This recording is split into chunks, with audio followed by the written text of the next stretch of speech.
এই গরমের সময় হওয়ার কারণে এখন তীব্র তাপদাহ চলছে। আমার মনে হয় আজকেও 40-42 ডিগ্রি চলছে। এই কঠিন গরমে বাড়ি থেকে বের হওয়াই নিষেধ। সকাল 10টার পর বাড়ি থেকে বের হওয়া নিষেধ।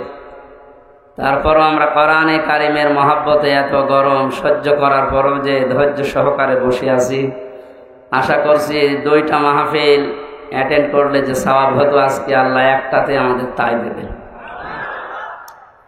কোরআনের জন্য যারা ঘর থেকে বের হয়ে পর্যন্ত এসেছি, আমার বিশ্বাস হচ্ছে যদি কোরআনের জন্য এদেশে আবার ডাক আসে, আমরা আমাদের জীবন পর্যন্ত দিতে পারবো ইনশাআল্লাহ। সুতরাং যারা ষড়যন্ত্রে আছে ইসলামের বিরুদ্ধে, কোরআনের বিরুদ্ধে, আপনি ষড়যন্ত্র করে সফল হতে পারবেন না। আজকের প্রমাণ দিনাজপুরের এই মানুষগুলো। এদের আর কিছু না থাকে, এমনিতে রংপুরের বিভাগের মানুষগুলো সহজ সরল। সহজ সরল মানুষকে আল্লাহ এবং নবী সবচাইতে বেশি ভালোবাসে। সেই হিসাবে আমি নবীর ওয়ারিস হিসাবে আপনাদেরকে বাংলাদেশের এই যে বিভাগগুলো আছে, সবচাইতে চালাক মানুষ ঢাকাতে, কমার্শিয়াল মানুষ মরে গেলে ওদের চোখ দিয়ে পানি বের হয় না। আর এই দিনাজপুরে এসেছিলাম, এই পাশে সিঁড়ির বন্দর না কোথায় যেন, এক মাওলানা আমার আগে ওয়াজ করার জন্যে, কথা বলার জন্য দাঁড়িয়েছে। ও কথা বলার আগে কান্না আরম্ভ করছে। তার মানে আপনাদের চোখে পানি সব সময় জমানোই আছে। এই পানি যেন জাহান্নামের ভয়ে বের হয়। এই সহজ সরল মানুষগুলো জান্নাতে বেশি যাবে। বাংলাদেশের সব বিভাগের চাইতে গরিব মানুষ বাস করে রংপুর বিভাগে বেশি। নবীজির হাদিস হচ্ছে ধনীদের চাইতে গরিবেরা 500 বছর আগে জান্নাতে যাবে। সেই হিসাবে আমাদের সুসংবাদ আছে, আমরা একদিকে সহজ সরল আর একদিকে গরিব। চট্টগ্রাম, সিলেট, ঢাকা বিভাগের চাইতে আমার বিশ্বাস নবীর হাদিস অনুযায়ী আপনারা 500 বছর আগে জান্নাতে প্রবেশ করবে। মনে করছেন আমি হাওয়া দিচ্ছি? না, এটা হাদিস শোনালাম, সত্যিই বলছি। আর 500 বছর মানে দুনিয়ার 100, 200, 300, 500 বছর না, 50 আলফা সানা মিম্মা তাউদ্দুন।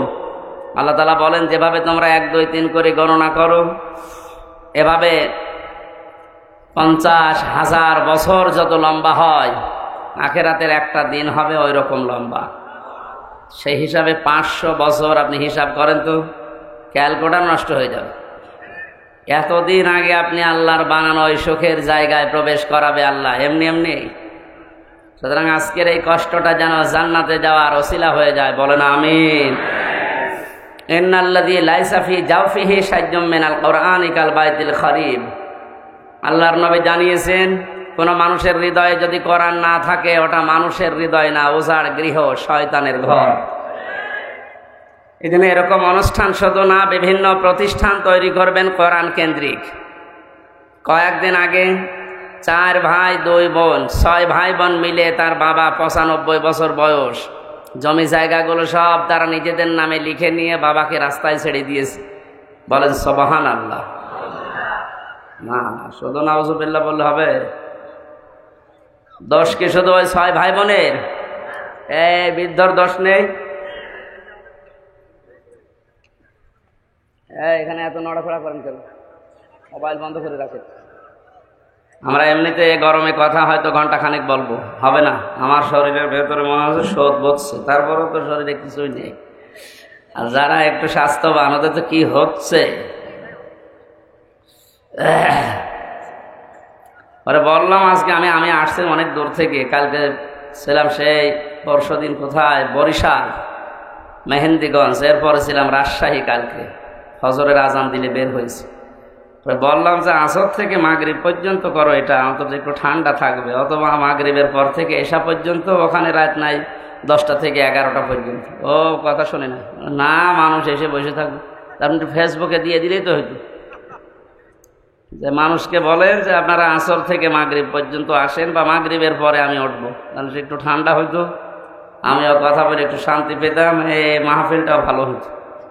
কথা বললে শুনলো না। এখন এই গরমে আমিও পারছি না, আপনারাও ছাড়ছেন না। আল্লাহু আকবার।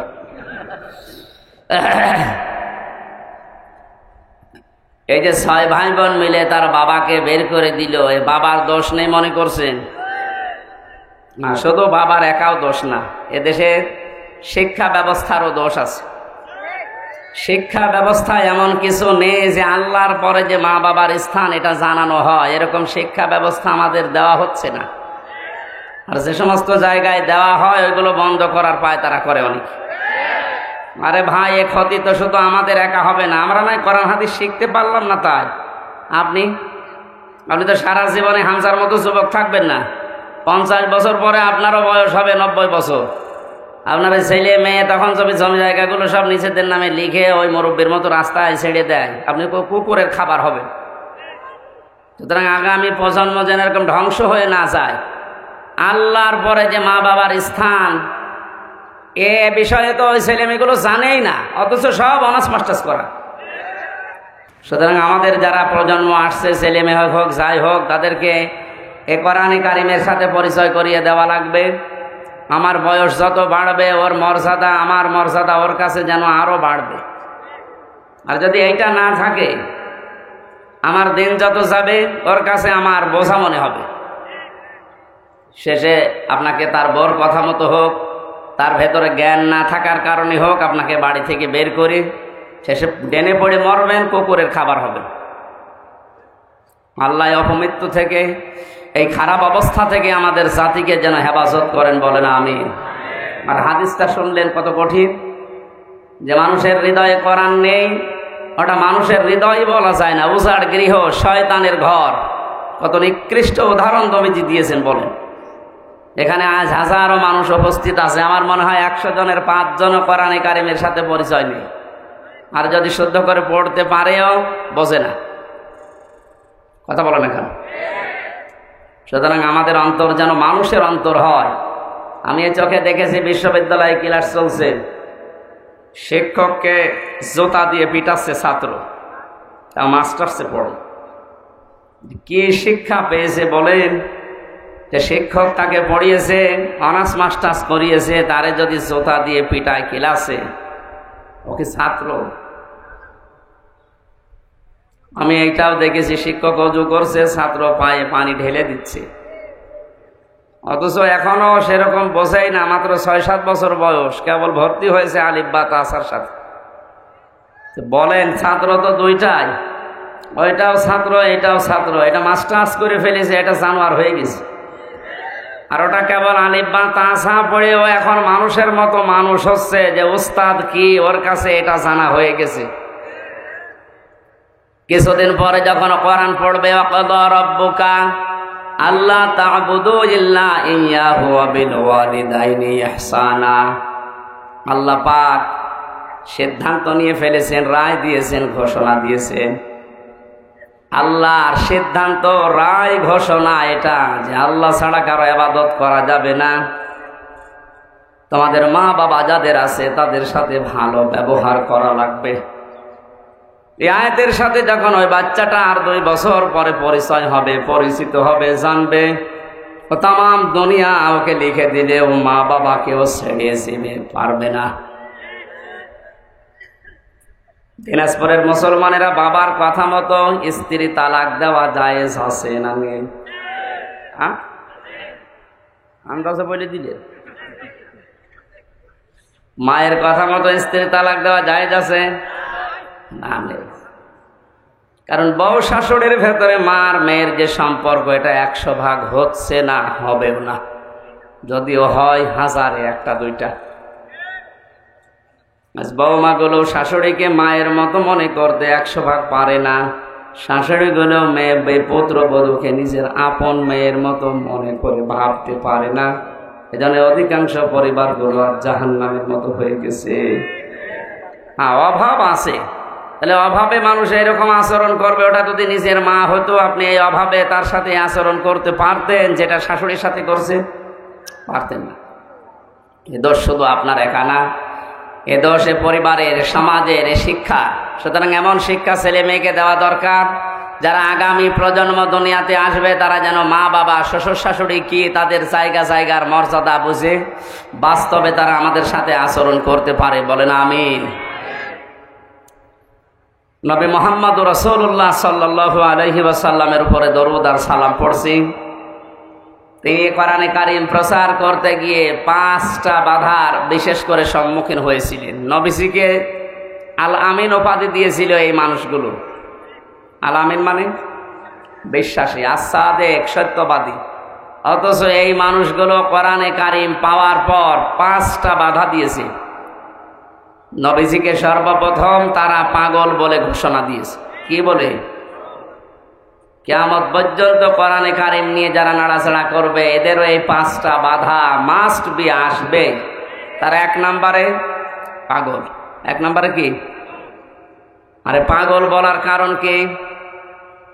কোরআনে কারিম জানিয়েছে, মা আনতা বিনি'মাতি রাব্বিকা বিমাজনুন। হে নবী, আপনার প্রতি আল্লাহর নিয়ামত এই যে আপনি পাগল না। বলেন সুবহানাল্লাহ। আমা সাহিবুকুম বিমাজনুন, তোমাদের সাথে মুহাম্মদ সাল্লাল্লাহু আলাইহি ওয়াসাল্লাম তিনি পাগল না। কি পাগলামি তারা দেখলে তোমরা?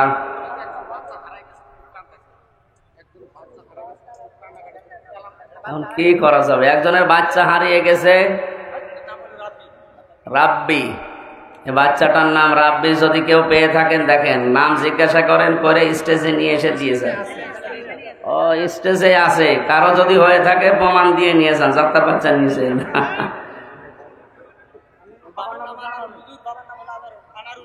আনারুল, বাবার নাম আনারুল, এখানে আছে বাচ্চাটা রাব্বি। যদি কারো হয়ে থাকে এখানে এসে তার মা হোক, ভাই হোক, বোন হোক, এখান থেকে নিয়ে যান। তাফসীরুল কোরআন মাহফিল আপনারা লিখেছেন, আমরা যে আয়াতই পড়েছি ওই আয়াত থেকে তাফসীর আকারে কথা বলবো ইনশাআল্লাহ। নবীজিকে পাগল বলার কারণ ছিল প্রধানত 3টা। কয়টা? 1 নম্বরে ওরা পাগল বলতো কোরআনের কারণে। কিসের কারণে? বলেন বলেন। কিয়ামত পর্যন্ত আজও কোরআনের কারণে অনেককে, অনেক দলকে পাগল বলা হচ্ছে, হবে। এখানে যারা বসে আছে আমি ওনাদেরকে ইন্ডিকেট করে বলছি না, অনেক মানুষ এমন আছে এই দেশে, বাবা মারা গেলে আমাদের মতো 5 জনকে বলবো হুজুর কোরআন পড়ে দিন। কোরআন শরীফ খতম করার পরে যদি আমরা দোয়া করি, খুশি হয়ে হাদিয়া, তোফা, খাবার দাবার, সম্মান সব দেবে, না দেবে না? অথচ আমি এই হামজায় কোরআনে কারিম যেটা পড়ে শেষ করলাম, খতম করে ফেলেছি, ওর ভেতরে ওয়া হাল্লাল্লাহুল বায়আ ওয়া হাররামার রিবা এই আয়াত ছিল না? বলেন বলেন, কি ছিল এটা? আল্লাহ পাক বলেন, আমি ব্যবসাকে হালাল করেছি আর সুদকে হারাম করেছি। যে লোকটার বাবা মারা যাওয়ার পরে আমাদের হাদিয়া, তোফা, খাবার দাবার, সম্মান দিল, ও সুদের ব্যবসা করে। এখন যদি ওনারে ডাক দিয়ে বলি, ভাই একটু বসেন, বাবার জন্য কোরআন খতম করিয়েছেন, এবার ওই কোরআন থেকে যেটা পুরা পড়েছি একটা আয়াতের একটু বাংলা অর্থ শোনেন। আল্লাহ ব্যবসাকে হালাল করেছে আর সুদকে হারাম করেছে, আপনি তো সুদ খান। এই পর্যন্ত বলার পরে ওর মন পাওয়া যাবে।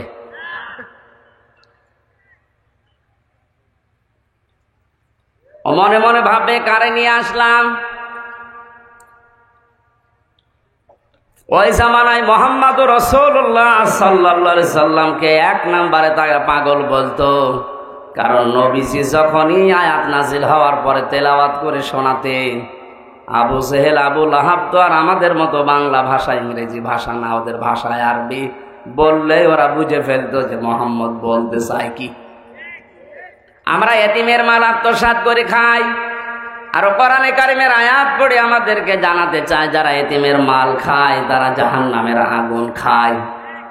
আমি যদি বাংলায় না বলি, শুধু আরবিতে বলি, ইন্নাল্লাযীনা ইয়াকুলুনা আমওয়ালাল ইয়াতামা যুলমান ইন্নামা ইয়াকুলুনা ফী বুতুনিহিম নার।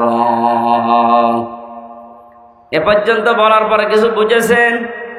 এখন যদি বাংলায় বলি, নিশ্চয় যারা এতিমের মাল ভক্ষণ করে, অন্যায়ভাবে জুলুম করে, ফাঁকি দিয়ে, যে আমার আগে যে কথা বলছিলেন উনি হয়তো এই কথাগুলো আরবিতে না বলে বাংলায় আপনাদের বুঝিয়েছেন। জনপ্রতিনিধি হবে হয়তো, যে মানুষের জমিন আত্মসাৎ করে, ফাঁকি দিয়ে খায়, এমনকি মসজিদের টাকা পর্যন্ত, গোরস্থানের জমি পর্যন্ত জাল দলিল করে নিচ্ছে। অথচ লোকটা নামাজও পড়ছে। ওই লোকটাকে যদি আমি আরবি এ কথাগুলো সারা রাত বলি, ও বলবে যা হুজুর আমার জন্য দোয়া করছে। আর ওইটাই উল্টিয়ে যদি বাংলায় বলা হতো, ওর মন খারাপ হয়ে যেত, বলতো কি পাগলামি কথাবার্তা বলেন। ও জামানায় যেহেতু বাংলায় বলা লাগতো না, আরবি বললেই বুঝে ফেলতো আবু জেহেল। এজন্য সর্বপ্রথম নবীজিকেও পাগল বলতো কোরআনের কারণে। কিসের কারণে? আজও এই দেশে সব ওলামা ইকরামকে অনেকে খারাপ ভাবে না, আমাদের হুজুর কত ভালো, সুন্দর সুন্দর করে কথা বলে। আজ 30 বছর ইমামতি করছে, কোনো ফোস পাস হোস হাস নেই। অথচ হামজা কোথা থেকে এসেছে, একদিনে আমাদের সব গোপন কথা ফাঁস করে দিল। আরে ও 30 বছরে যা বলেছে আরবিতে, ওটা যদি আমার মতো বাংলায় ব্যাখ্যা করতো, 30 বছর আগে ইমামতি চলে দিত। তাহলে নবীজিকে পাগল বলার 1 নাম্বার কারণ কি? কোরআন। বলেন বলেন। আজও এইভাবে কেউ যদি বলে, তাকে উল্টা পাল্টা নাম আজও দেওয়া হয়। 2 নম্বর, নবীজিকে পাগল বলার কারণ ছিল এমনি। কি কারণ? হ্যাঁ, কোনো কারণ নেই, এমনি। আমি যদি এখন হারুনকে বলে রাজাকার, অযথ বলে কেন বললেন? এমনি। হ্যাঁ এমনি, কারণ আমার হাতে এখন মাইক আছে, মিডিয়া আছে, পাওয়ার আছে, আমি যা বলবো ওইটাই মানুষ শুনবে। ওই জামানায় নবীজিকে পাগল বলতো। 2 নম্বর কারণ কি? এমনি। আজও আমাদেরকে দেখেন অনেকেই অনেক নাম দিচ্ছে, কোনো কারণ নেই, এমনি। 3 নম্বরে, বিশ্বনবী মুহাম্মদ রাসূলুল্লাহ ওই জামানায় তিনি একা দাঁড়িয়ে গিয়েছিলেন জুলুমের বিরুদ্ধে। আজকে বীরগঞ্জ থানার পাশে যে মসজিদ আছে, ওই জায়গায় যদি কেউ একটা লাল শালো টাঙিয়ে মাজার বানিয়ে সেজদা দেয়, আমি যদি এদেরকে মুসল্লি, 5000 মুসল্লি নিয়ে বলি এখানে খারাপ কাজ হচ্ছে, ইসলাম বিরোধী, এটা বন্ধ করা লাগবে, চলেন যাই, আজকেই বন্ধ করব, আমার মনে হয় 4999 জন মুসল্লি বলবে হুজুর দরকার নেই, দিনকাল ভালো না। আপনার দরকার কি? যে যা করছে করুক, লা ইলাহা ইল্লাল্লাহ। আপনি নামাজ পড়ান, বলেন তো এই যে যারা নামাজ পড়লো, নামাজে বললো কি?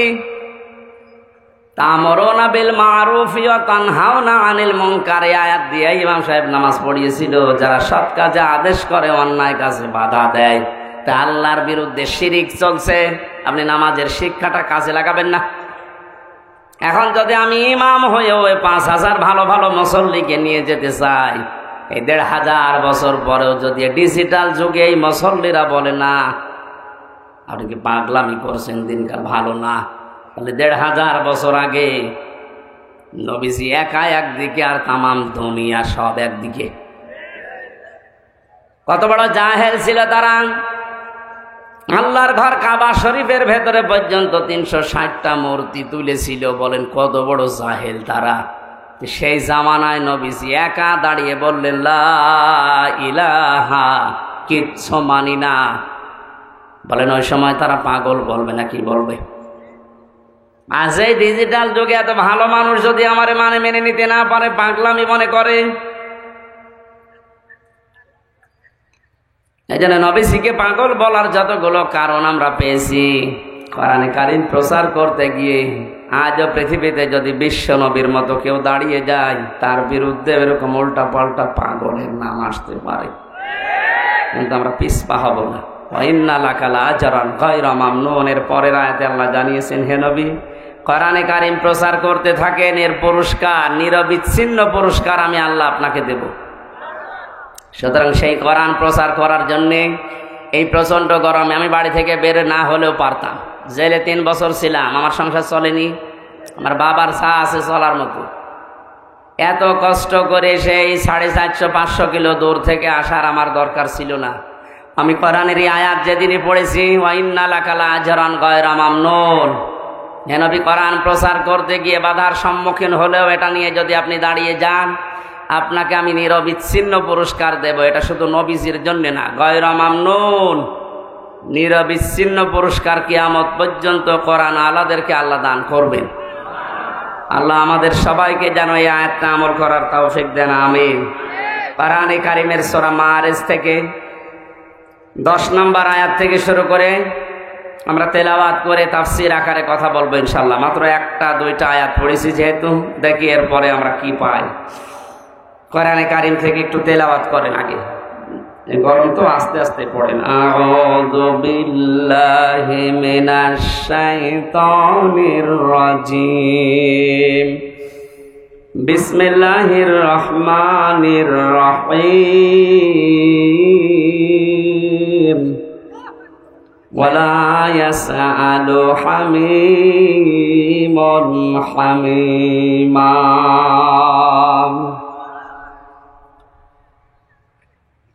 সূরা মারিজ থেকে আল্লাহ পাক পরিচয় তুলে ধরেছেন কিয়ামতের ভয়াবহতা। এমন কঠিন সালসালা অবস্থা পয়দা করা হবে, আল্লাহ পাক বলেন মানুষ মুক্তিপণ দেওয়ার জন্য পাগল হয়ে পড়বে। আজকে যে বাচ্চাটা হারিয়ে গেছে, এটা যদি কিডন্যাপ হয়ে যেত, আর কিডন্যাপার যারা ওরা যদি বলতো ওর মা বাবাকে যে 5 লাখ টাকা না মুক্তিপণ না দিলে ছাড়া হবে না, বাড়ি ঘর বিক্রি করে হলেও মুক্তিপণ দিয়ে সন্তান ছাড়াইতো। কথা বলে না কেন? হারিয়ে গেছে তাই শুনছে ওর মা কাঁদতেছে, আর যদি কিডন্যাপ হয়ে যেত তো পাগল হয়ে যেত। আল্লাহ পাক কোরআনে কারিমে আজকের আলোচনার বিষয় হচ্ছে মুক্তিপণ।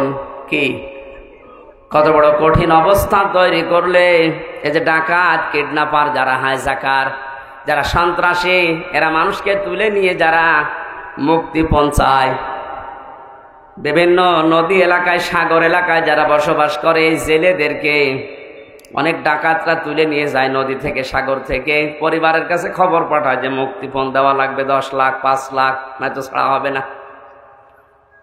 এর বাড়িওয়ালা যারা আছে, পরিবারস্থ লোকরা এমনিতেই তো গরিব মানুষ, মাছ বিক্রি করে খায়, এরপরও নিজেদের সর্বোচ্চ বিক্রি করে হলেও নিজের বাড়িওয়ালাকে ছাড়ানোর জন্য মুক্তিপণ দিতে রাজি হয়ে যায়। আল্লাহ এটা আমাদেরকে তুলে ধরেছেন, কারণ দুনিয়ার বিষয়গুলো দিলে, উদাহরণ দিলে মানুষ বোঝে ভালো। রব্বুল আলামিন বলেন কিয়ামতে এমন কঠিন অবস্থা আমি তৈরি করব, ওয়ালা ইয়াসালু হামীমুন হামীমা। কোন বন্ধু বন্ধুর খোঁজ খবর পর্যন্ত জিজ্ঞাসা করবে না। 10 বছর পরে যদি আমার কোনো পুরাতন বন্ধুর সাথে দেখা হয়, যারা 9 সালে আমার সাথে বিশ্ববিদ্যালয়ে ভর্তি হয়েছিল, দিনাজপুরে একজন আছে মাওলানা মাহফুজুর রহমান, ওরা আমি অনেক দিন দেখিনি, জেল থেকে বের হওয়ার পরেও দেখিনি। এই 4 বছর পরে যদি ওর সাথে এখন দেখা হয়, আমার তো মনে হয় ওকে আমি অন্তত 1 দিন 1 রাত বাড়িতে রেখে দেব, থাক। কোরআনে কারিমে আল্লাহ উদাহরণটা সেট করেছেন কি করে, যে সেদিন বন্ধু বন্ধুর কথা জিজ্ঞাসা করবে না, অথচ 2 বছর 4 বছর 10 বছর না, কোটি কোটি বছর পরে তোর বন্ধুর সাথে কিয়ামতে দেখা হবে। একটু ভাবেন আপনার নিজের জীবনের সাথে, এটা কিন্তু সামনে আসতেছে এই দিন। 4 বছর পরে মাওলানা মাহফুজুর রহমানের সাথে দেখা হলে যদি বুকে আগলিয়ে ধরি যে বাড়ি যেতে দেব না, আপনাকে আজকে রাখাই লাগবে আমার বাড়িতে, অথচ কোটি কোটি বছর পরে দেখা হবে মাহফুজের সাথে। আল্লাহ বলেন লা ইয়াসালু হামীমুন হামীমা, ওরে জিজ্ঞাসাও করা হবে না যে ভাই কেমন আছো। শুধু এতটুকু নাই, ও বাসসারুনাহুম, কোরআন জানাচ্ছে তাদেরকে সামনাসামনি করা হবে, একটু দূরে চলে যাবে না, চোখের সামনে নিয়ে আসা হবে। এই যে সে 4 বছর আগের, সে 9 সালের বন্ধু, এটা ইয়াওয়াদুল মুজরিমু লাউ ইয়াফতাদি মিন আযাবি ইয়াউমিযিন বিবানি। মানুষ যখন এই ঘামের ভেতরে ঘামতে ঘামতে হাবুডুবু খাবে, এখানে যত গরম হোক, ঘামের ভেতরে মানুষ ডুবে গেছে। কিয়ামতের যে 50,000 বছরের মতো একটা দিন আল্লাহ বানাবে, সূর্যটা আসবে মাথার আধা হাত উপরে, 1 বিঘত উপরে, মাটি তামা হয়ে যাবে, ঘামতে ঘামতে শরীর থেকে মানুষ ঘামে হাবুডুবু পর্যন্ত খাবে। দৃশ্য দেখার পরে বৃদ্ধ মানুষগুলো, যুবক মানুষগুলো বৃদ্ধ হয়ে যাবে, মেয়েদের লজ্জা স্থানও লাগবে না, পেট ফেটে সন্তান বের হয়ে যাবে। দুনিয়াতে যত কঠিন অবস্থা হোক, মানুষ দুধের বাচ্চার কথা বলতে চায় না, অথচ কিয়ামতে আল্লাহ বলেন এ দৃশ্য দেখে মানুষ দুধের বাচ্চার কথাও মনে থাকবে না, ভুলে যাবে। এই ভয়ঙ্কর দিনে মানুষগুলো পাগল হবে আল্লাহর আযাব থেকে বাঁচার জন্যে। লাউ ইফতাদি, এই যে ফিদিয়া দেওয়া, জরিমানা দেওয়া, মুক্তিপণ দেওয়া, হিড়িক বেঁধে যাবে, বলবে আল্লাহ ইয়াউমিদিন বিবানি, আজকের এই দিনে তুমি আমার সন্তানটা নিয়ে হলেও আমাকে বাঁচিয়ে দাও, মুক্তিপণ দিয়ে দিলাম ওরে। ও দিনাজপুরবাসী, আপনি চাতক পাখির মতো বসে আছেন, কি ভাবতেছেন বলেন? আমি তো আয়াতটা পড়ার পরে জেলখানা থেকে 3 বছর পরে আমার মেয়েটা, যারা 1 বছর রেখে গিয়েছিলাম, ফারিহা জান্নাত, 3 বছরে ওর উপরে আমার এত মহব্বত ভালোবাসা তৈরি হচ্ছে। আমার এই ভালোবাসার দিকে তাকিয়ে আমি বলছি, আমাকে যদি বাংলাদেশও লিখে দেয়, ফারিহাকে আমার মেরে ফেলা সম্ভব না। আমার ভালোবাসার খাতিরে বলছি, অথচ তার আমি দেখেই নাই, ও আমার চেনে না এখনো। আমার হুজুর বলে ডাকে, বলে হুজুর আমার বাড়িতে চলেন। মানে 1 বছর রেখে গেছি, 3 বছরের ভেতরে আমার সাথে আর দেখা নেই। বাস্তবতা কোথায় পৌঁছিয়েছে বলেন? এত আদরের মহব্বতের ভালোবাসার ফারিহা জান্নাতকে যদি আমি সারা বাংলাদেশ লিখে দিলেও দিতে রাজি না হই, মেরে ফেলতে রাজি না হই, আল্লাহ বলেন বিবানি, এ ফারিহাকেও কিয়ামতে তুই আমার কাছে মুক্তিপণ হিসাবে দিতে চাইবি। এটা শুধু আমি একা না, আপনাদের জীবনে নেই। শুধু ওয়াজ শোনা না, আপনি বাস্তবে এটা মিলান তো, যে কত বড় কঠিন অবস্থা হলে নিজের এত বড় আদরের ভালোবাসার মেয়েকে পর্যন্ত মানুষ আল্লাহকে বলবে এটাও নিয়ে নেন, এ আমার দরকার নেই। কত জায়গায় বন্যা হয় দেখেছি, পেপারে, পত্রিকায়, ফেসবুকে। বন্যাতে মা ভেসে গেছে, মারা গেছে, তারপরেও নিজের 2 বছর 2.5 বছরের সন্তানটাকে বুকের উপরে ভাসিয়ে রেখেছে জীবিত অবস্থায়। এটা দেখেননি? তাহলে দুনিয়ার জীবনে জীবন পর্যন্ত দিয়ে দিচ্ছে, কিন্তু সন্তানকে মারতে রাজি না, বাঁচিয়ে রেখেছে মা। অথচ কিয়ামতে এই মাই বলবে আল্লাহ আমার এই ফারিহাকে আমি দিয়ে দিলাম মুক্তিপণ, আমারে বাঁচাও। অসাহিবাতিহি ওয়া আখি, মানুষ তার স্ত্রীকে দিতে চাইবে, বন্ধু বান্ধব এবং নিজের ভাইকে। অফাসিলাতিহিল্লাতি, তবে তার জ্ঞাতি গোষ্ঠী, তার দলের লোক যারা তাদেরকে আশ্রয় দিত, যার নাম শুনলে মানুষ বলতো না অমুক দলের লোক, দরকার নেই, এইরকম দলের লোক কেউ বলবে আল্লাহ এদেরকেও দিয়ে দিলাম, আমাকে বাঁচাও। অমান ফিল আরদি জামিআ, এটা আরো কঠিন। শুধু দলের লোক না, জ্ঞাতি গোষ্ঠীর লোক না, যারা আশ্রয় দিত তারা না, স্ত্রী না, ভাই না, সন্তানাদি না, আল্লাহ পাক বলেন এ পৃথিবীর যত সম্পদ আছে ও সব দিতে রাজি হবে।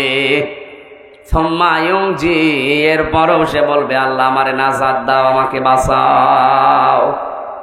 এতটুকু বলার পরে আল্লাহ আলোচনার ধরন এবার পাল্টিয়েছেন। একটু ভালো করে শুনবেন। এই যে জালজালা কঠিন অবস্থায় এতগুলো মানুষের নাম বলার পরে মহান আল্লাহ এবার বলেন কাল্লা, কখনোই না। এই যে এতগুলো জিনিস দিয়ে লোকটা মুক্তিপণ হিসাবে দিতে বাঁচতে চায়, নিজেকে মুক্ত করতে চায় আল্লাহর আযাব থেকে। কারণ ও দেখতে পাবে যে আমি এরকম আযাবে আছি, আর আমার সামনে আল্লাহর আরশের নিচে বসে 7 প্রকার মানুষ মাছের কলিজা দিয়ে খাবার খাচ্ছে। জোরে বলেন সুবহানাল্লাহ। যে 7 প্রকার মানুষকে দেখে ওর হিংসা হবে, ঈর্ষা হবে, মনে মনে রাগ হবে। সে কি এত বড় কঠিন আযাবের ভেতরে তামাম হাসরের ময়দানে সবাই আছে, আর ওই 7 প্রকার কারা এরা? কোন জায়গায় যেখানে ছায়া নেই, শুধু আরশের ছায়ায় ওরা বসে বসে মাছের কলিজা দিয়ে খাবার খায়। তার 1 নম্বরে নবীজি নাম দিয়েছেন আল ইমামুল আদিল। দুনিয়ায় যারা ন্যায় বিচার করত। কি বিচার? দিনাজপুরের মানুষেরা ন্যায় বিচার শুধু কোর্ট কাছারিতে, আদালতে না, পরিবারেও ন্যায় বিচার আছে। বলেন, নিজের 2টা ছেলে আছে, একটা লেখাপড়া করে, একটা মাঠে কাজ করে। যেটা পড়াশোনা করছে তার পেছনে খরচে আপনার কোনো হিসাব নেই, তাকে দুধ ডিম খাবার যেভাবে খাওয়ানো দরকার খাওয়াতে আছেন। যেটা মাঠে কাজ করে ওইটাও তো আপনি জন্ম দিয়েছেন, ওরে 10 বছরে কোনোদিন 1 গ্লাস দুধ দেয় না। কি বেশি বলে ফেললাম? আপনি তো অফিসার করছেন, আরশের ওই ছায়াতলে আপনি স্থান পাবেন না মনে করছেন, না ওটা শুধু আল ইমামুল আদেল, যারা ন্যায় বিচারক বাদশাহ, ওদের জন্য। আপনিও তো একজন বাদশাহ, আপনি পরিবারের বাদশাহ না, আপনি পরিবারের মালিক। মালিক মানেই তো বাদশাহ, আপনি দায়িত্বশীল। সুতরাং সন্তানদের প্রতি যেন অবিচার না হয় এটা খেয়াল করবেন। এখানে অনেক আল্লাহর ওলি বসে আছে, নিজের বাবার নামে বাবার সম্পদগুলো নিজের ছেলের নামে লিখে দিয়েছে, মেয়ের মাথায় হাত দিয়ে বলছে মা তোর জন্য দোয়া করে দিলাম যা। অথবা এক ছেলেকে লিখে দিয়ে আর এক দুইটা ছেলেকে ফাঁকি দিয়েছে, আপনার নামাজ, রোজা, হজ, যাকাত, দাড়ি, টুপি, পাগড়ি সব ওই আত্রায়। একাত বছর যদি বলেন হুজুর অসুবিধা নেই, আত্রায় পানি নেই, পানি নেই, তাও ডুববে। হাঁটো জল, তাই কি হাঁটো জলে ডুববে। যারা শরীক ফাঁকি দেয়, সে ছেলে হোক, মেয়ে হোক, বোন হোক, ফুফু হোক, চাচা হোক, জনগণ হোক, যারা শরীক ফাঁকি দিয়েছেন, শক্ত কথা বলছি, দুইটা, এদের জীবনে ক্ষতি হবে কয়টা বলেন বলেন? এক নম্বরে, যেই দিন শরীক ফাঁকি দিয়েছে ওই দিন থেকে ওর জীবনের ইবাদত বন্দেগী কবুল হওয়া বাদ, ওটা আর মাথার উপরে উঠবে না। দুই নম্বরে, যখন মারা যাবে ঈমান পাবে না, বেঈমান হয়ে মরবে। এই বাংলাদেশে কি এই আয়াতের উপরে পড়ে যায় এরকম মানুষ নেই? এখানে নেই? একেবারে সাহস করে হাত তোলেন তো, শরীক ফাঁকি দিয়েছেন কারা? এলাকায় আমার মনে হয় আগামী বছর আর ওয়াজ দেওয়ার দরকার নেই, এগুলো সব আল্লাহর ওলি বসে আছে। না ভালো, তাহলে আমার আগে যিনি যে প্রতিনিধি কথা বলছিলেন উনি মনে হয় মিথ্যা কথা বলিস, যে 5 ওয়াক্ত নামাজ পড়ে আর মানুষকে ফাঁকি দেয়, ওনার কথা কি মিথ্যা? অবশ্যই এখানে এরকম মানুষ আছেন। আপনি লজ্জায় কয়জন মানুষ এখানে হাত তুলছেন না? কিয়ামতে আপনার এই জায়গায় লেখা থাকবে আপনি শরীক ফাঁকি দিয়েছিলেন। এটা শুধু মনে মনে না, এটা বিশ্বাস করেন তো? আজকে বাড়িতে ফেরত দেন, যেভাবেই হোক। ফুফুর জমি, ভাইয়ের জমি, চাচার জমি, জনগণের যে সম্পদ আত্মসাৎ করেছেন, মেরে খেয়েছেন, আগে ফেরত দেন। কিসের নামাজ পড়েন, কিসের রোজা রাখেন আপনি? আগে ওই নামাজ পড়েন, বলেন। আপনি নামাজ পড়ে যদিও কবুলই না হয়, তো পড়িয়ে সময় নষ্ট করবেন কেন? ওই সময়টা অন্তত একটু নাচ গান দেখেন, নাকি না? মানে ওদিকেও হারাচ্ছেন, এদিকেও হারাচ্ছেন। আমার এই হাদিসটাকে আপনি বিশ্বাস করেছেন নাকি মনে করছেন যে হলেও হতে পারে, না হলেও? তাহলে শরীক যারা ফাঁকি দিয়েছেন ওদের 1 নাম্বার ক্ষতি কি? ওই দিন থেকে ওদের নামাজ, রোজা, এই দাড়ি, টুপি, পাগড়ি, জুব্বা, জিকির, আজগার সব শেষ, ওগুলো আর কবুল হবে না, বন্ধ। এটা যেহেতু রেকর্ড হচ্ছে সারা বাংলাদেশে, কালকে ছড়িয়ে যাবে। সবাইকে আমি উদ্দেশ্য করে বলছি, শরীক ফাঁকি দেওয়া এখনই আপনি থামেন, আগে ওর টাকা, ওর জমি ফেরত দিয়ে আসেন, তারপরে নামাজ শুরু করেন। 2 নম্বরে, আপনি যখন মারা যাবেন ঈমান পাবেন না, বেঈমান হয়ে মরবেন আবু জেহেলের মতো। কারণ ও এতিমের সম্পদ আত্মসাৎ করেছিল, এই জন্য সূরা আরাআইতাল্লাযী ইউকাযযিবু বিদ্দীন নাযিল হয়েছে। এক কথা বলেন না কেন? আল্লাহ তুমি আমাদের এই মুসলমানদেরকে এরকম গোনা থেকে হেফাজত করো, বাঁচাও, বলেন আমিন। এত বড় কঠিন কঠিন জিনিস যাদেরকে বেশি ভালোবাসা হয়, সন্তান, স্ত্রী, এখানে যদি কোনো পাগলও বিয়ে করে, পরে যদি ডাক দিয়ে কেউ বলে ভাই তোর বউটা আমার কাছে 1 ঘন্টার জন্য রাখ, আমি তোরে 10,000 টাকা দেব, পাগল দেবে? বলেন। এত বড় পাগলও রাজি হচ্ছে না শুধুমাত্র 1 ঘন্টা দেওয়ার জন্যে। অথচ কিয়ামতে আল্লাহ পাক বলে না সাহিবাতিহি, তার বউকে বলবে আল্লাহ এটাও নিয়ে নাও, এ মুক্তিপণ দিয়ে দিলাম, আমারে বাঁচাও। ইব্রাহিম নবী আলাইহিস সালামের মতো এত বড় পাওয়ারফুল নবী, যিনি জাতির পিতা, জাতির, তিনি বলবে আল্লাহ আমার পিতা আজরের সাথে যা ভালো লাগে করো, ও সাথে আমার দেখার দরকার নেই, তুমি আমারে বাঁচাও। ঈসা নবী আলাইহিস সালাম বলবে আল্লাহ তুমি আমার মা মরিয়মের সাথে যা আচরণ করার করো, ওরে কোথায় দেবে, জাহান্নামে না জান্নাতেও, আমার দেখার দরকার নেই, তুমি আমাকে বাঁচাও, আমি মুক্তি চাই। আমি কি চাই? এত বড় নবীরা পর্যন্ত যেখানে খেয়ে হারিয়ে ফেলবে, সেখানে কত মানুষ এই রংপুর বিভাগে সহজ সরল মানুষ, তো অনেকে পীর সাহেবের ওপরে ভরসা করে বসে আছে যে বাবা আমারে বাঁচাবে। সূরা আবাসার ভেতরে আছে ইয়াউমা ইয়াফিরুল মারউ মিন আখিহি ওয়া উম্মিহি ওয়া আবিহি ওয়া সাহিবাতিহি ওয়া বানি। সেই দিন মানুষ আগে পালাবে তার ভাই থেকে। এই যে ইয়াফিরু, ইয়াফিরু শব্দের শাব্দিক অর্থ হচ্ছে মাজা তুলে দৌড় দেওয়া, এমনিতেই দৌড়ানো আর খেসিয়ে দৌড়ানো। এই এলাকায় কি বলে আমি জানি না, কুষ্টিয়াতে বলে জোরে দৌড়ালে বলে খেচ্ছে দৌড় দিয়েছে। কিয়ামতে আপনজন ভাইকে দেখলে মানুষ খেচ্ছে দৌড় দেবে। কি দৌড়? তার মানে মাথায় কাপড় বেঁধে দৌড় দেবে। এরপরে তার মা থেকে পালাবে, বাবা থেকে পালাবে, তার বন্ধু থেকে পালাবে, স্ত্রী থেকে পালাবে, সন্তান থেকে পালাবে। আমার প্রশ্ন হচ্ছে আয়াত পড়ার পরে, এই দিনাজপুরবাসী যাদের নাম বললাম বিপদে পড়লে এরা দুনিয়া যাই হোক আসে না? আসে না? বলেন না কেন?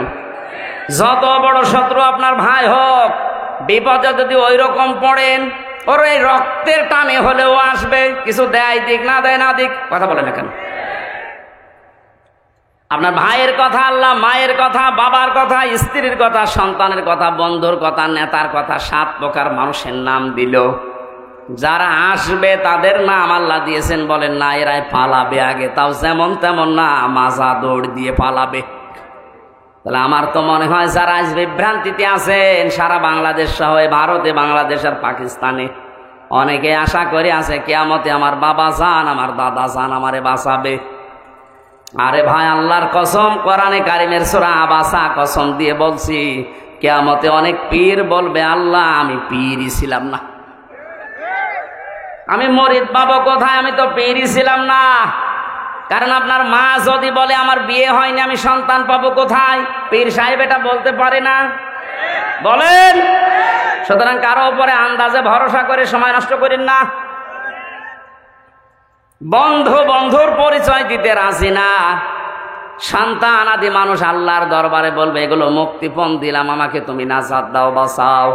আল্লাহ বলেন না, কাল্লা, কখনোই না, ইন্নাহা লাযা,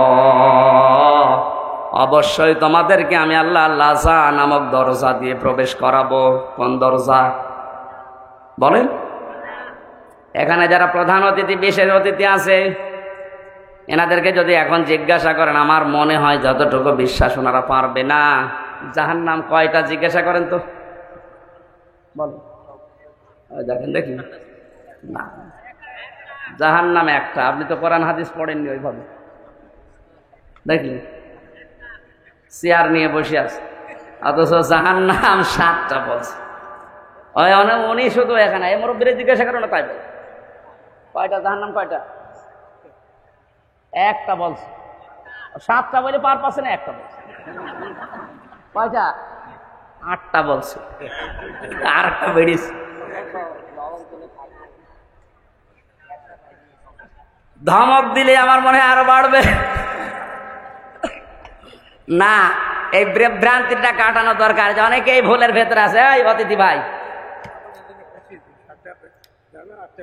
কোনোদিন পড়িয়েছি না? আমি অনার্স মাস্টার্স করেছি কোরআনের উপরে, আমি তো কোনোদিন পাইনি। হ্যাঁ, জানেন না? এইটা জানে না শুধু এই 2 জন কেন, এখানে অধিকাংশ মানুষই জানে না জাহান্নাম কয়টা, জানে না। জাহান্নাম একটা। জাহান্নাম কয়টা? সে একজনকে বলছে ওই অজুর ফরজ কয়টা? 19টা। কি? হাত ধোয়া, পা ধোয়া, জব্বা ধোয়া, নাক ধোয়া, চোখ ধোয়া, সব 17টা। অজুর ফরজ তো বললি 19টা, বলতে বলতে 21টা বলে ফিরিস। বলছো হুজুর এখনো জানি, আমি ভয়তে বলছি। আমার মনে হয় মুরব্বীরে যত ধমক দেবে, 7টা, 8টা, 10টা, শেষে 100টা বলে ফেলবে। না শুধু 10 ওনার একা না, এই বাংলাদেশে আজ আমার মনে হয় 100টা মানুষের 98টা মানুষ এই প্রশ্নের জবাব দেয় যে জাহান্নাম 7টা, জান্নাত 8টা। কোনোদিন এটা কোনো জায়গায় আমরা পড়িও নি, কোনো জায়গায় পাইও নি।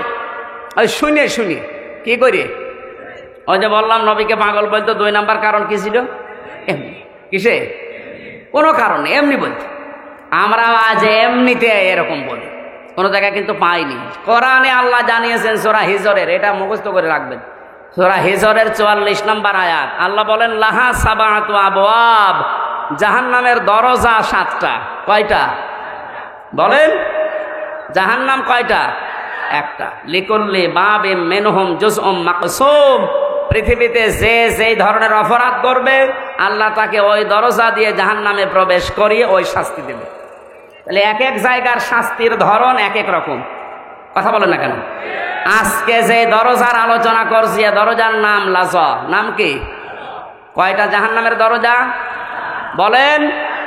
1 নাম্বার দরজার নাম হচ্ছে লাজা, 2 নাম্বার নাম হচ্ছে হোতামা, 3 নাম্বার নাম হচ্ছে হাবিয়া, 4 নাম্বারের নাম সাঈর, 5 নাম্বারের নাম সাকার, 6 নাম্বারের নাম জাহিম, 7 নাম্বারের নাম জাহান্নাম।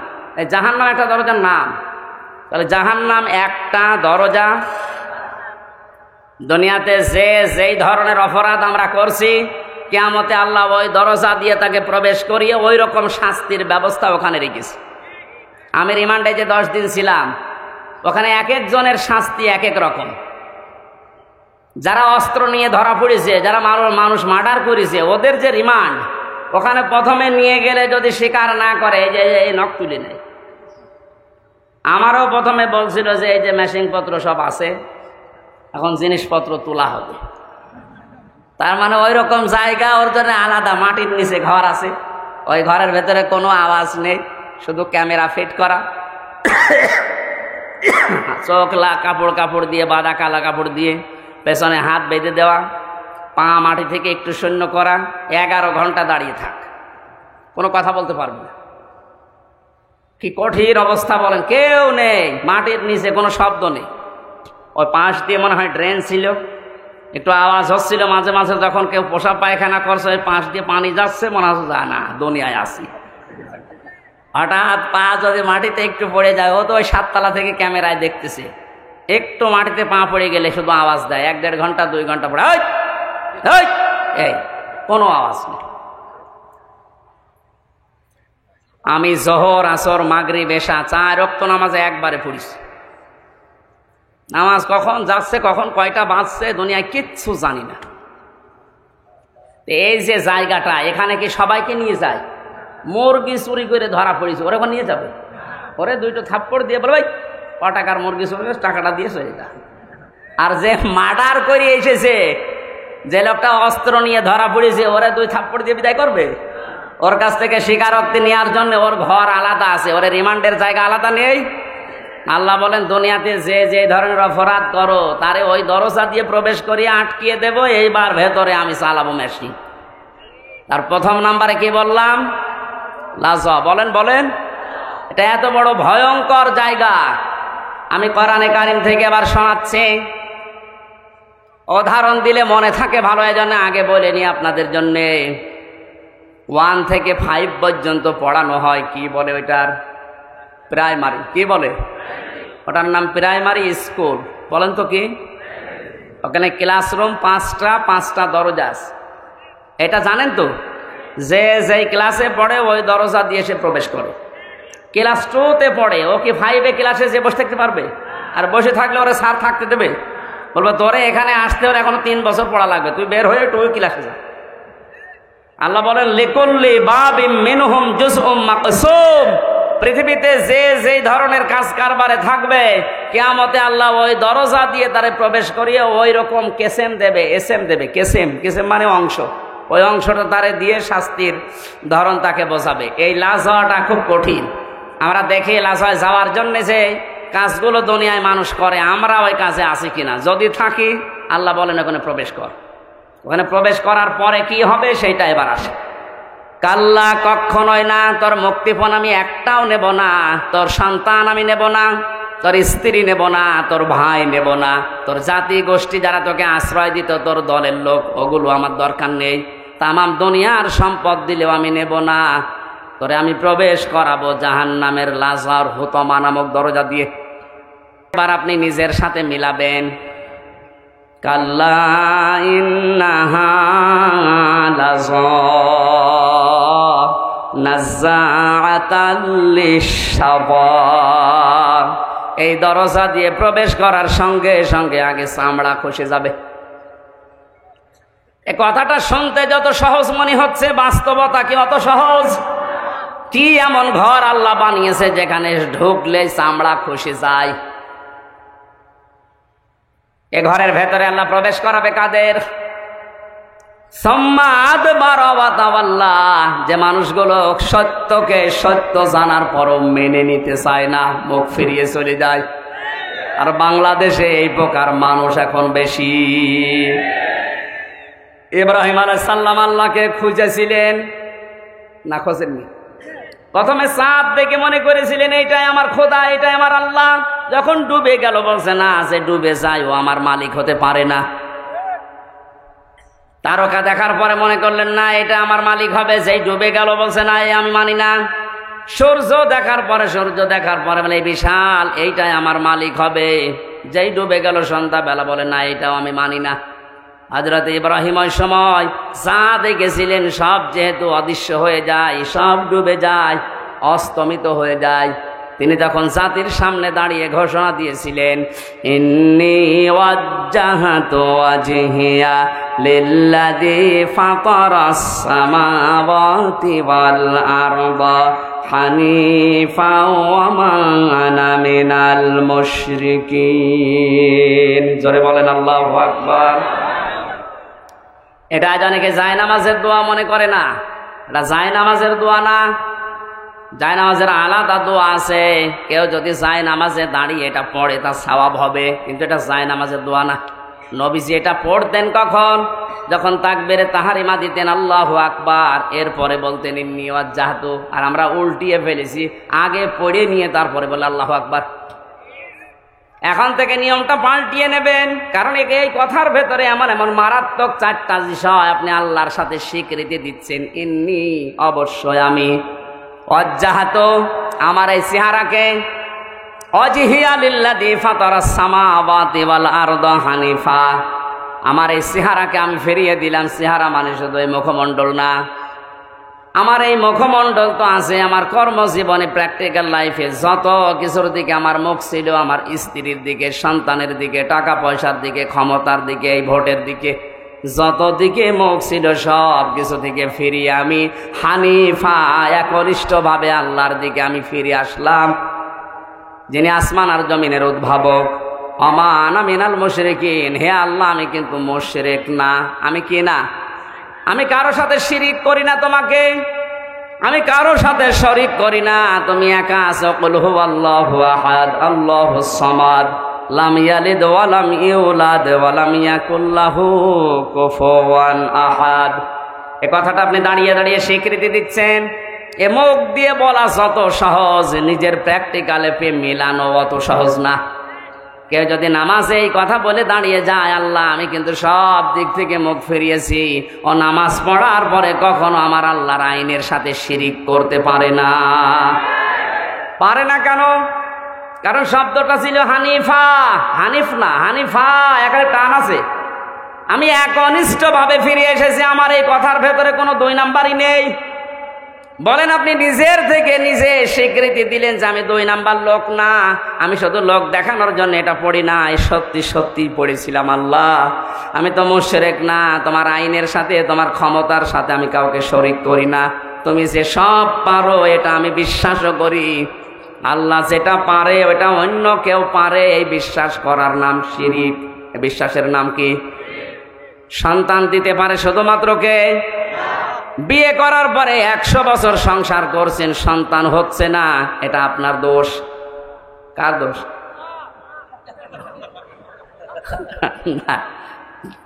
কথা একেবারে খারাপ বলেনি, কারণ ওটা তো আপনারও দোষ নেই, আপনার স্ত্রীরও দোষ নেই। আপনার মতো এই লোকটা 10 বছর বিয়ে করে ও সংসার চালাচ্ছে, ওর সংসারে 10টা ছেলে মেয়ে 10 বছরে, আর আপনার 50 বছরও একটা হয়নি। এ দোষ কার? এটা বললে কেমন হয়ে যায় না বলেন তো? এবারে আমার বিশ্বাস করা লাগবে যে আমার বড় দোষ নেই, আমারও দোষ নেই। ক্ষমতা যেহেতু আল্লাহর হাতে, উনি দেয় না, উনি এটা আমার পরীক্ষার ভেতরে ফেলে রেখেছে।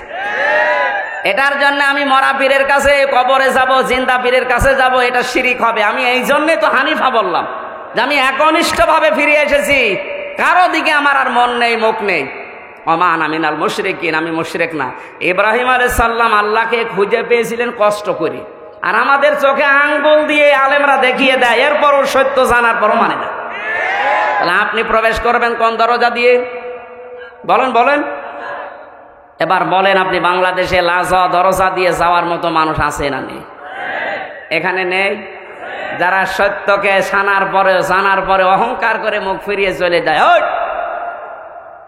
এরপরেটা তো আরো কঠিন, বলবো। যারা সম্পদ জমা করে আর সংরক্ষণ করার জন্য চেষ্টা চালায়। সম্পদ কি? পৃথিবীর যত সম্পদ আছে, নবীজির ভাষায় উত্তম সম্পদ হচ্ছে নেককার আল্লাহওয়ালা মেয়ে মানুষ। সম্মানিত মা বোন যারা এসেছেন, অনেকেই মনে করে আমি নামাজ পড়ি, রোজা রাখি, কালো বোরকা পরি, আমি জিকির করি, আমি ইবাদত বন্দেগী করছি, আমি কি নেককার? না, নেককার হওয়ার জন্য নবীজি ওই দিকে ইঙ্গিত দেয়নি।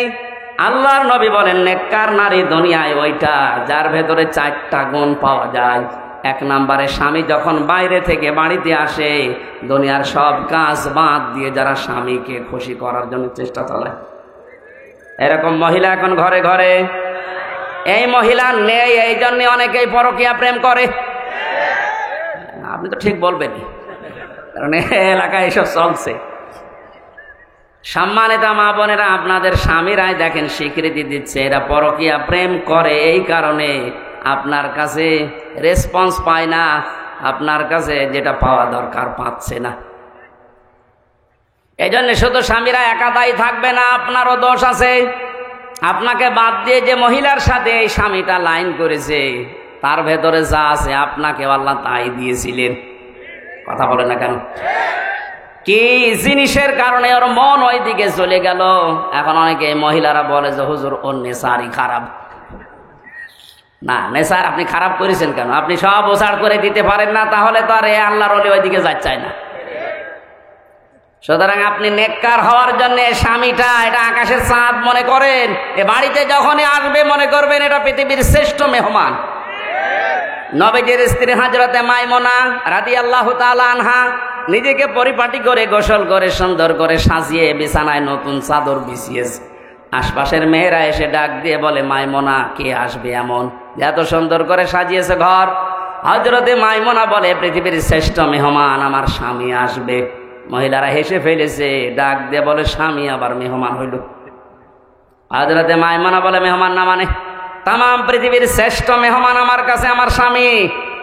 আর আপনার বউ যদি সাজগোজ করে বিছানায় নতুন চাদর বিছায়, যদি আপনি বলেন কি গো আজকে এত আনন্দ, জানো না লোক আসবে, তার মানে আপনি ওর কাছে লোকই না।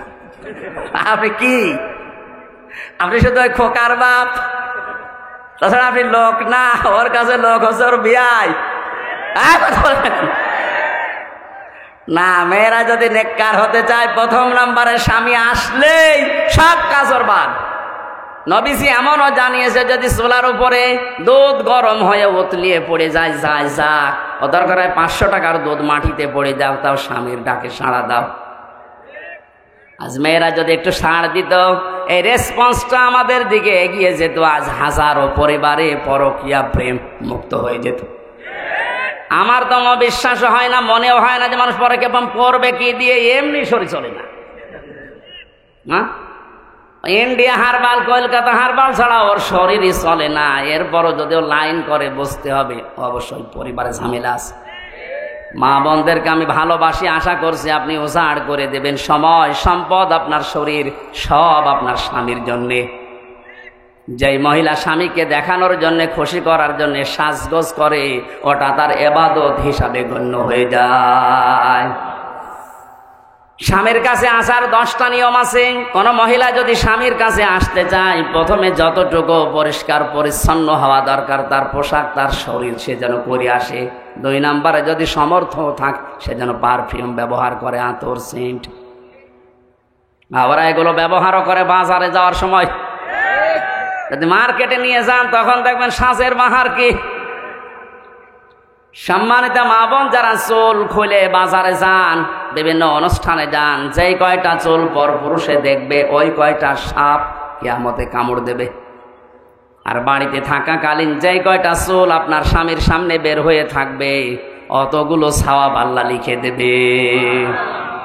যেন বাড়িতে থাকাকালীন চুলে শ্যাম্পু করেন, সাবান লাগান, যা ভালো লাগে তাই দিয়ে চুল ফুলিয়ে থাকবেন, যেন দেখে ওর অন্য দিক থেকে মুখ ফিরিয়ে আসে। নবীজি বলেন 2 নম্বরে স্বামী যখন আসবে তাকে খুশি করার জন্য, হাসি দেওয়ার জন্য যা করা লাগে ও করবে।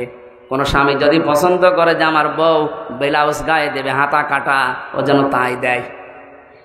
আমি তো এটা বানিয়ে বললাম নাকি?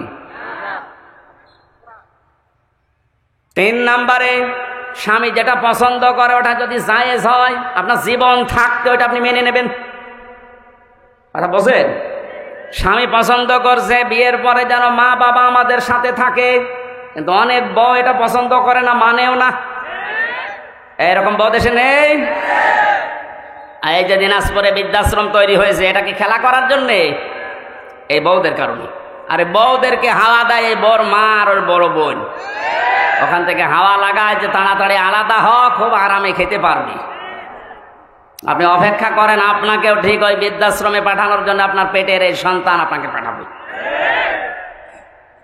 4 নম্বরে নেককারের সংজ্ঞায় পেয়েছি ওই স্বামী, ওই স্ত্রী নেককার, যে স্বামী বাইরে গেলে তার সন্তান আর সম্পদ সে হেফাজতে রাখে। আল্লাহ রাব্বুল আলামিন মেয়েদেরকে এই 4টা গুণ অর্জন করার তৌফিক দিন। এটা প্রত্যেকটা জান্নাতের 8টা দরজা খুলে যাওয়ার গুণ। আজ হাজারো মহিলার ভেতরে গুণগুলো নেই, শুধু নামাজ পড়া, রোজা রাখা আর কালো বোরকা পরায় মনে করে এইটাই আমি নেককার হয়ে গেছি। না, যারা এই মাল সম্পদ দুনিয়াতে জমা করবে আর সংরক্ষণ করে রাখার চেষ্টা চালাবে, মালের ব্যাখ্যা হাদিসে তাফসিরে 5টা। 1 নম্বর তো নেককার নারী, 2 নম্বরে অস্ত্র শস্ত্র, 3 নম্বরে প্রভাব প্রতিপত্তি, 4 নম্বরে ক্ষমতার চেয়ার, 5 নম্বরে টাকা পয়সা। এগুলো যারা বারবার জমা করে আর মনে করে এগুলো আমার কাছে স্থায়ীভাবে থাকবে, এগুলো সংরক্ষণ করার জন্য চেষ্টা চালায়, আখেরাতের যে বিশাল জীবন ভুলে যায়, এদেরকে লাজায় আল্লাহ প্রবেশ করাবে। বলেন নাউজুবিল্লাহ। জেলখানাতে যাবার পরে আমি বেশি দেখেছিলাম পারিবারিক কলহর কারণে অধিকাংশ মানুষ জেল খাটতেছে। এখন যে গাজীপুরের কাশিমপুরে যে এখন ফাঁসি দেয়, আগে তো শাহজাহান জল্লাদ ছিল, 40 বছর পরে বের হয়েছে। এরপরে যে এখন দায়িত্বে আছে ইলিয়াস, এর বাড়ি চট্টগ্রামে। এই লোকটাকে আমি একদিন জিজ্ঞাসা করলাম, আপনি কত বছর আছেন? বলছে আমার ফাঁসি দিয়েছে, আমার যাবজ্জীবন এখন 30 বছর জেল, 22 বছর আমার জেলে থাকা লাগবে। অথচ আমি 17 বছর সৌদি আরবে থেকে বাড়িতে এসেছি, বিয়ে করার পরে বউর সাথে আর মার সাথে মিল নেই। এই সামান্য জিনিস নিয়ে বউ মেনেই নিতে পারে না কিছু মা বাবাকে দিলে। শেষ পর্যন্ত এই কথা কাটাকাটি হতেছে, বউকে আমি মেরে ফেলছি। এই মেরে ফেলার কারণে আজ 13 বছর আছি, এখনো পর্যন্ত আমার 7 বছর না 9 বছর থাকা লাগবে, তারপরে যদি আমার মাফ হয়। এখন প্রত্যেকটা ফাঁসি দিলে 4 মাস করে মাফ করে দেয় সরকার, এই জন্য এখন ফাঁসি দিয়ে আরম্ভ করেছে। এই যে শাহজাহান জল্লাদ 57টা না কয়টা ফাঁসি দিয়েছিল, এই জন্য প্রতি ফাঁসিতে 4 মাস করে মাফ হয়ে গেছে। ওরা 167 বছর জেল ছিল। ও সারা জীবনও যদি জেল কাটে তাও তো শেষ হওয়ার কথা না। শেষ পর্যন্ত রাষ্ট্রপতি ওরে মাফ করে দিয়ে 30-32 বছর পরে বের করে দিয়েছে, এখন চার দোকান চালায়। এই যে পারিবারিক জীবনে বলেন, এই ইলিয়াস এই লোকটা 17 বছর বিদেশ খাটার পর বাইরের দেশ থেকে দেশে আসার পরে বিয়ে করে আবার এখন 13 বছর জেলে। তোর জীবনের আর কিছু আছে কি? ছোট্ট একটা বিষয়, এই স্ত্রীর সাথে মায়ের সাথে মিল নেই। পারিবারিক জীবনের এই সমস্যাটা, এই জন্য আমি জেল থেকে বের হয়ে এই 2টা বই করেছিলাম, যে পারিবারিক জীবনে দাম্পত্য যে কলহ এবং এর সমাধান 19টা। কয়টা?